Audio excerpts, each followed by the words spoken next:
Hello and welcome to our High Attainers meeting. I wanted to just introduce myself again.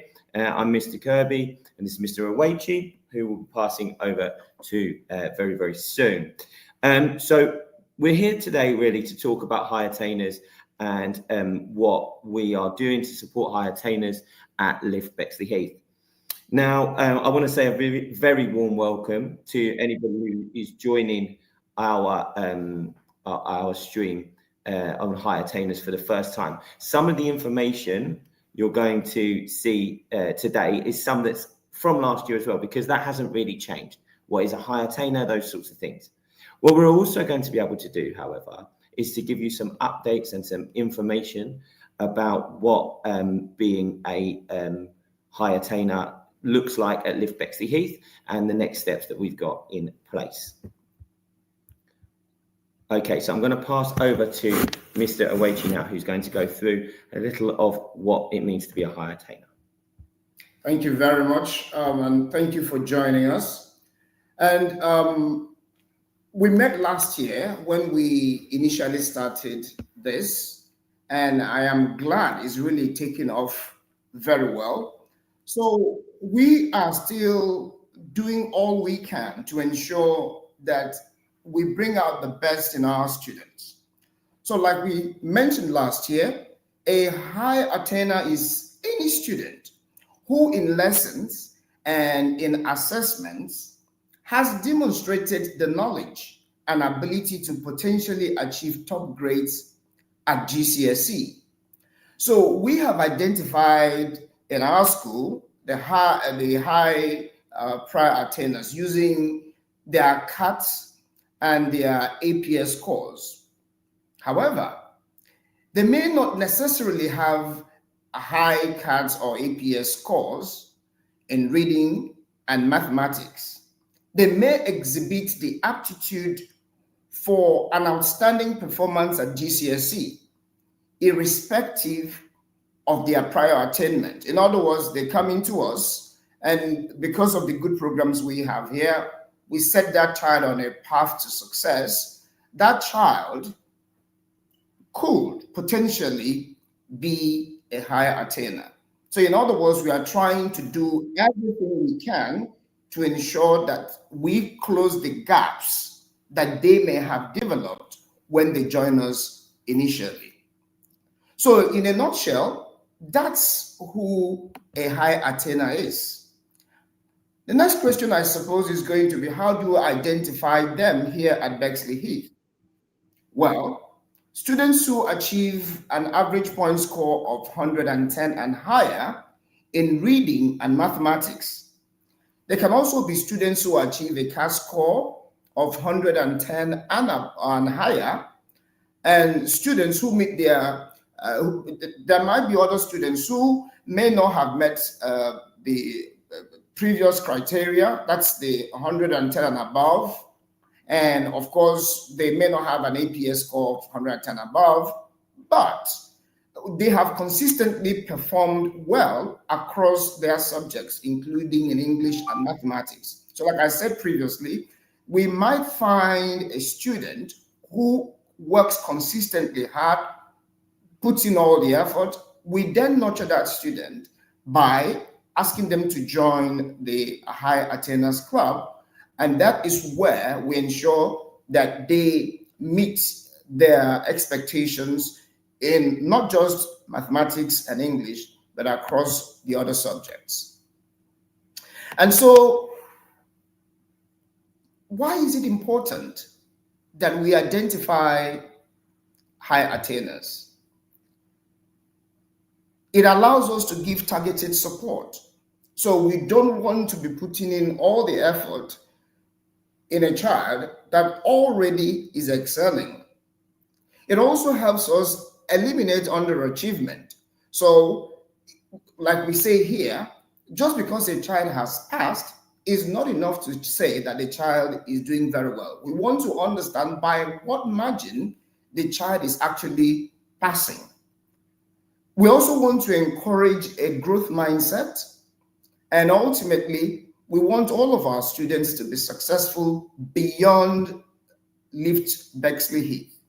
So at this stage, I'd like to pass over to Mr. Kirby, who will take you through the next stages of the presentation. Thank you for listening. Mr. Kirby?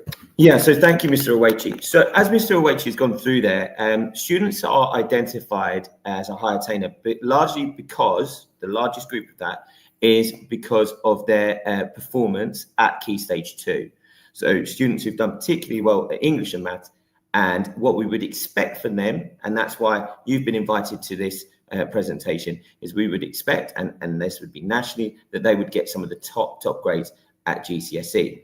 And really, as what Sir said there earlier, is that by identifying the high attainers within our school, we're able to give them the support that we've seen that Sir's gone through, that targeted support to eliminate the underachievement, to encourage a growth mindset, and to ensure they have a successful future.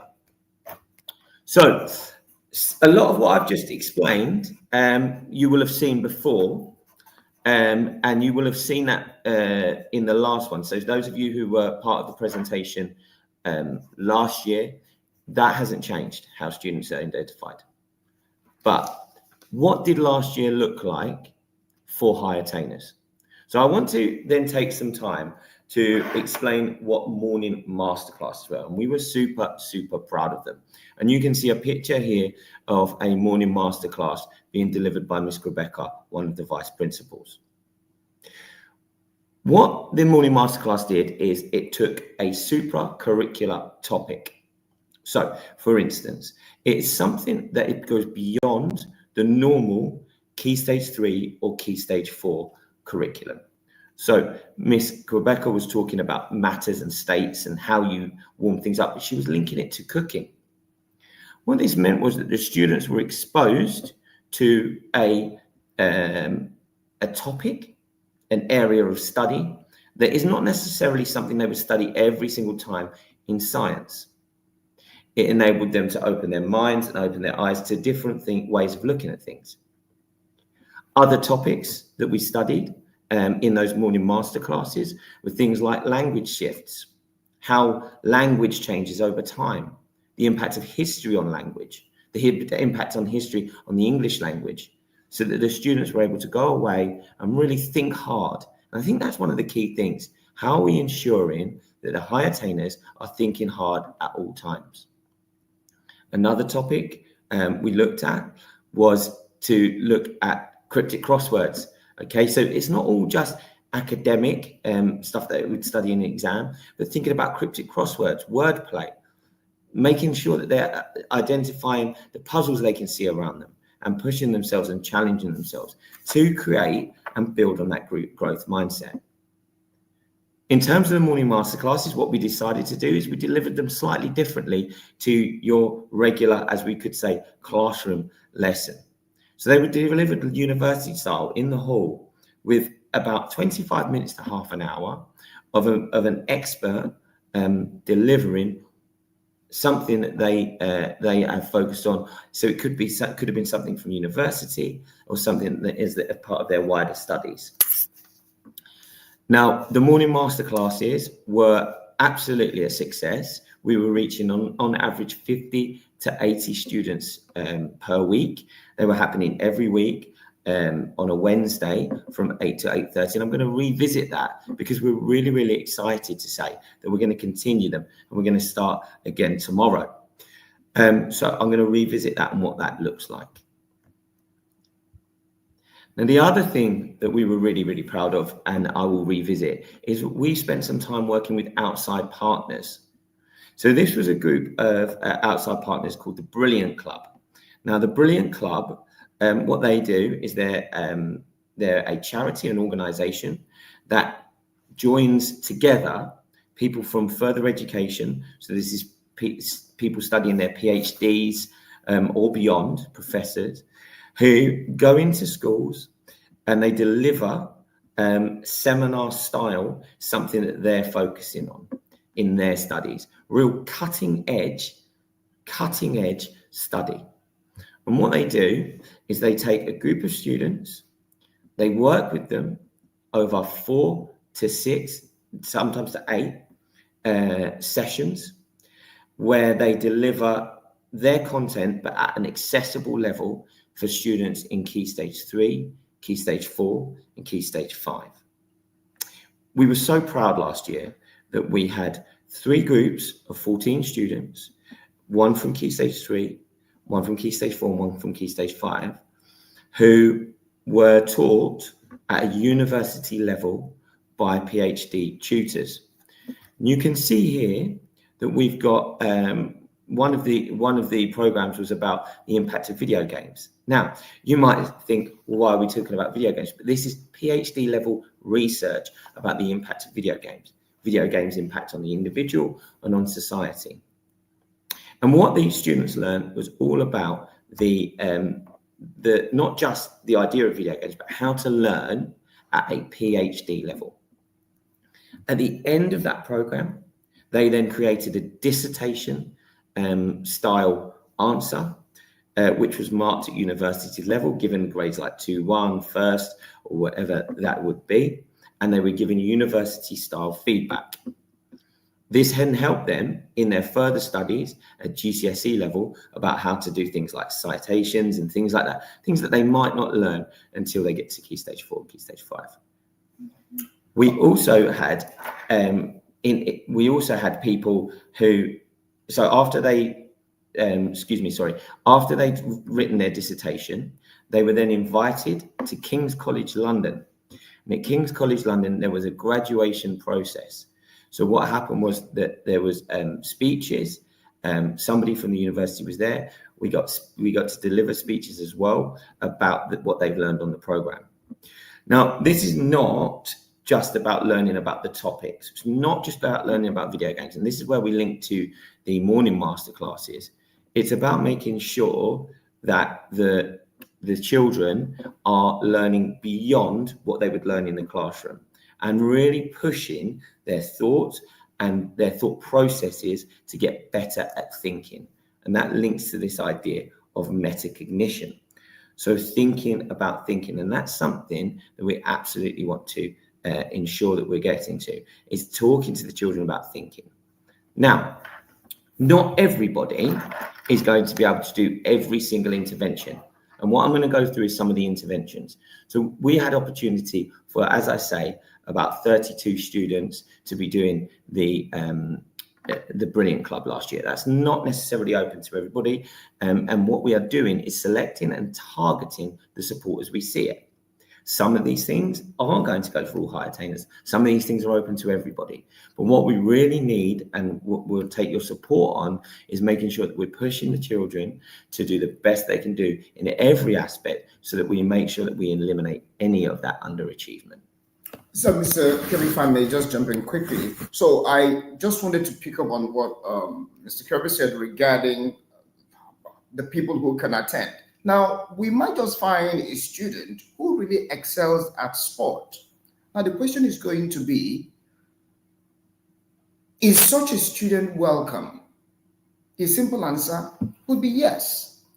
Remember, we are not just basing the students that we pick on just what they did in primary school.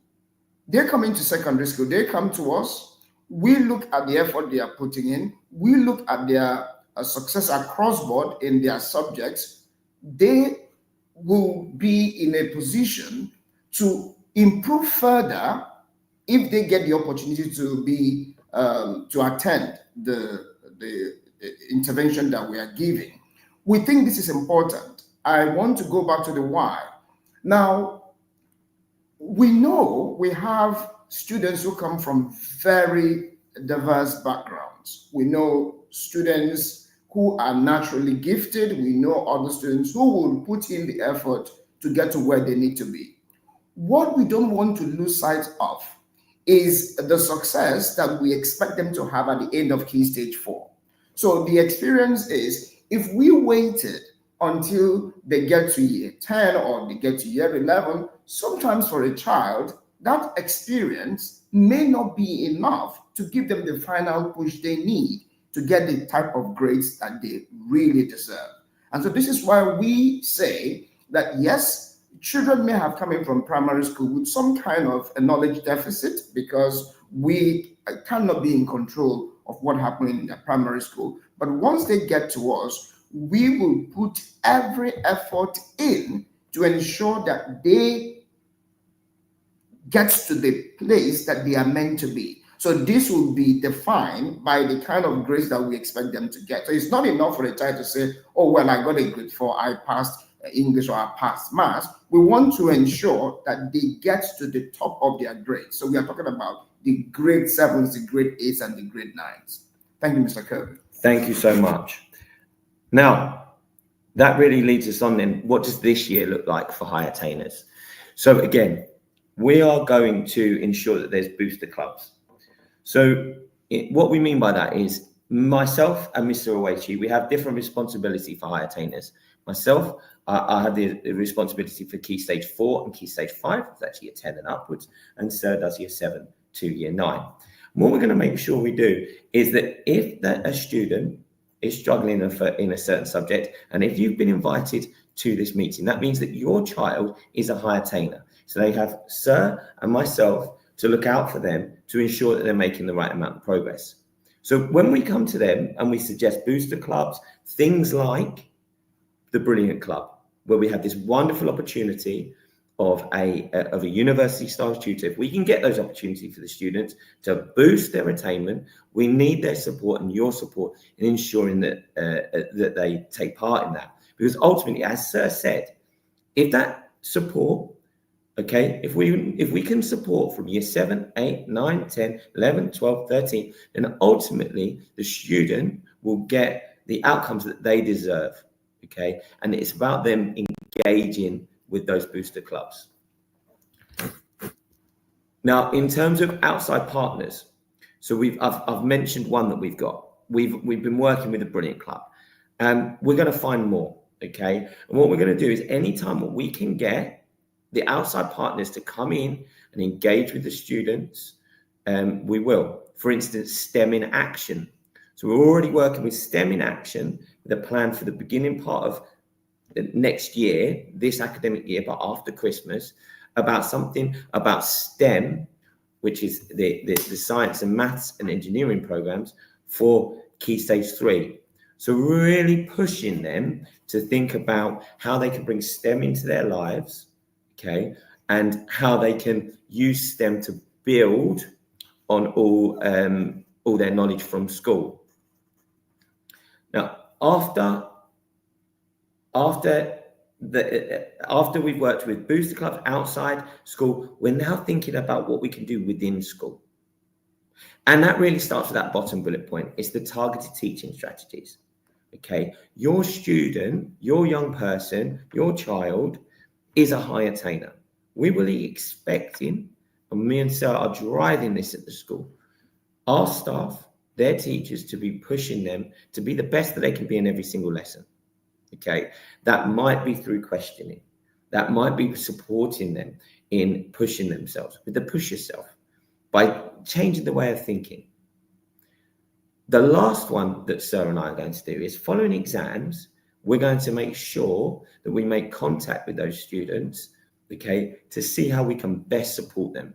So around exam periods, it's especially for me, for students in Key Stage 4 and Key Stage 5, I'd love, okay, for you guys as parents and carers to be communicating with me. How can I help your young person be the best success they can be? So we're going to make sure that we monitor following the exams, before the exams, and after the exams, what went well, what could do better, so that by the time they get to those exams in the summer, they're really set up to be the best that they can be. And that really comes from all of us working together, myself, Sir, yourself, and our young people, to just make sure that we are really pushing to the best of our ability.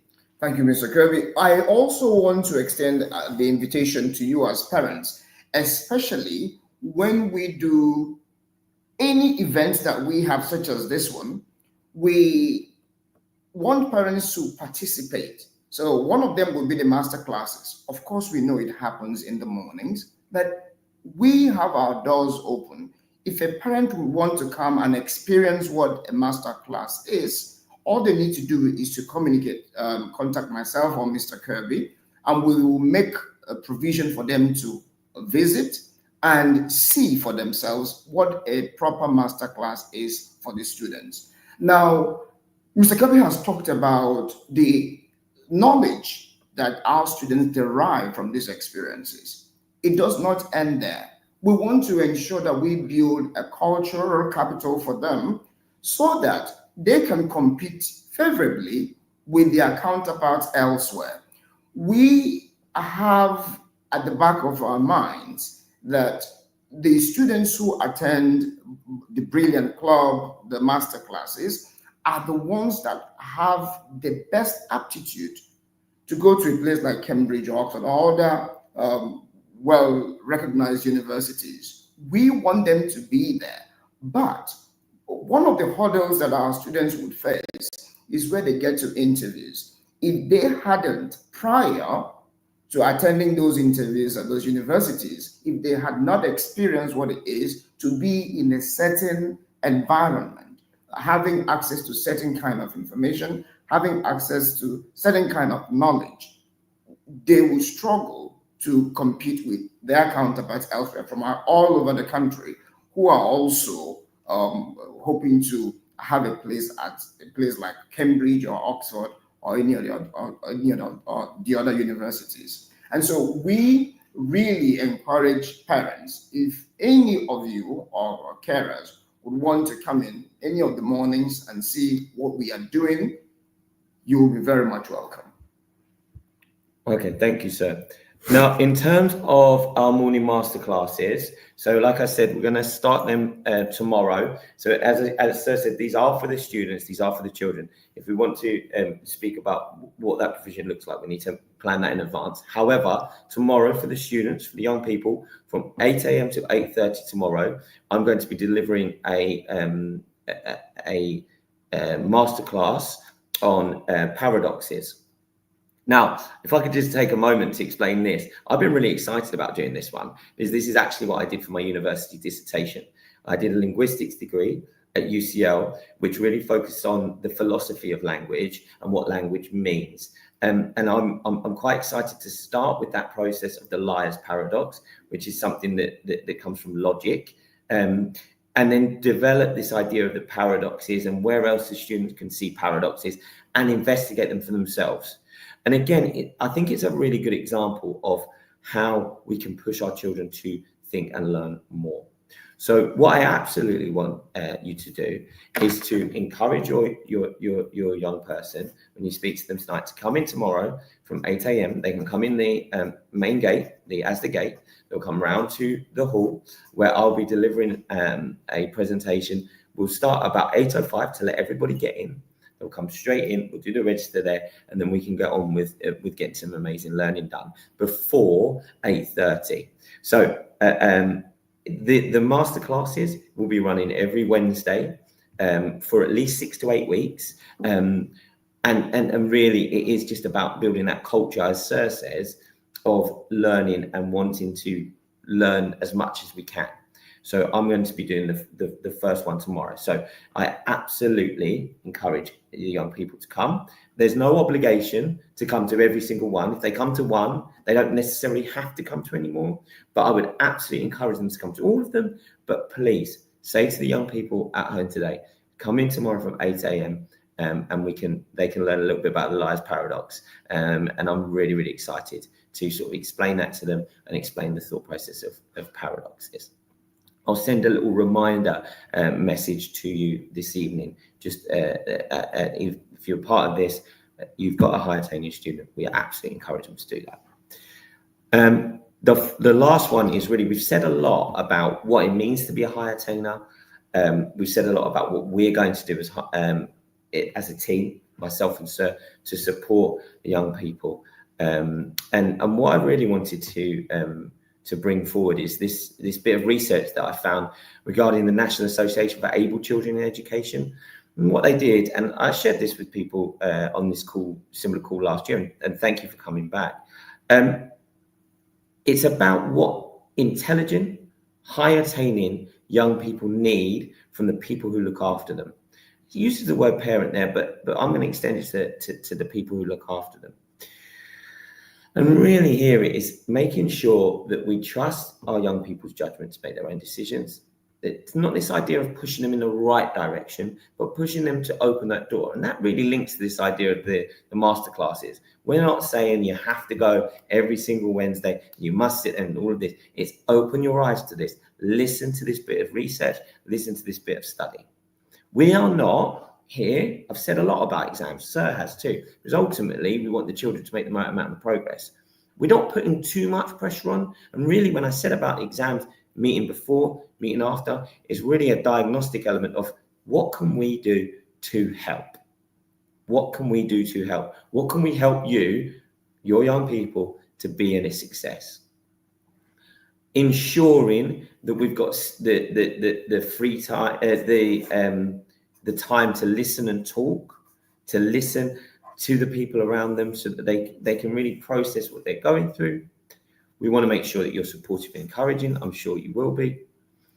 And I want to link back to something Sir said, because ultimately, high attainment students, whether it's university or not, whether it's an apprenticeship or not, they have the ability to go very, very far in life and do very, very well. To do that, they need to have a rounded personality as well. So we are absolutely not saying you only do the morning masterclass, you only do the dissertation style stuff. It is about making sure they've got an interest in some hobbies or something like that. So if they get to an interview for a wonderful job or something like that, they've got more to talk about. And so really it is about, and for being on this call, you've absolutely ticked that first box of being a supportive parent or carer. It's just about making sure that we're working together as a team to support the children to be the best that they can be. Before Mr. Kirby closes, I know many of us will have burning questions they might want to be asking. Our contacts are there. If you really have something really pressing that you want to know about what we are doing, the provisions we are giving to your child, just pop us an email, myself or Mr. Well, if your child is anywhere from year 7 to year 9, I'm very happy to come back to you with any questions you may have, answers to any questions you may have. And similarly for Mr. Kirby, year 10, year 11, year 12, year 13, we will be very, very happy to come back to you with answers. And so at this juncture, I would want to ask Mr. Kirby to give us our finishing thoughts. Yeah, so I just wanted to say thank you. Thank you very much for coming on the call. I'm also just very, very aware that some of this information was the same, but if you've been on this call before, your child is still a high attainer. We are still looking for that next step. And maybe your child has moved through a threshold. They're now at Key Stage 4. Right, what does that look like? So thank you so much for being on the call. We look forward to all the exciting opportunities we can bring your children to make sure that they are the best success that they can be. And we look forward to working with you so that by the time your young person leaves Lift Bexley Heath, they have absolutely made brilliant, brilliant progress. Thank you so much for your support. And reminding them for tomorrow, we are there at 8 and it will run from 8 to 8:30. Sarah's already reminding me there. Yes, so 8 to 8:30, we have our first morning masterclass. Thank you so much. Thank you for coming. Good night.